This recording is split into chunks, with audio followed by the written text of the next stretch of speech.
अरे देखो देखो तो सही, कितने कमेंट्स आ रहे हैं। वाह सुपर, चलो मैं भी चेक करती हूँ। देखो इन लोगों ने तो वोटिंग शुरू कर दी है कि सीमा और उजान की जोड़ी कैसी है। चलो जल्दी से वोट करो, तुम भी यस दबाओ। सीमा, कुछ कहूँ मैं? अच्छा कहो तुमने उस लड़के की जान अब तक नहीं छोड़ी ना? अरे यार, उजान मेरा था, मेरा है और सिर्फ मेरा ही रहेगा। ये बात लिख लो तुम, वो सिर्फ मेरा ही होगा। सीमा, तुमने देखा उजान, हमने इन्हें लिफ्ट क्या करवा दी। पता है इन लोगों ने हमारे साथ क्या किया है? देखो इस मैगजीन ने तो हमारी पिक्चर्स पब्लिश कर दी। तुमने चेक किया है?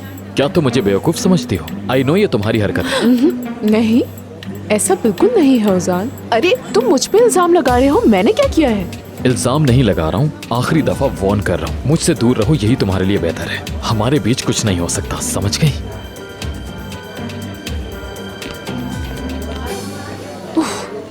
ठीक है, अब हम ऐसा करते हैं कि फौरन उस रजत नामी आदमी का पता करते हैं। समझ गई तुम? बिल्कुल समझ गई।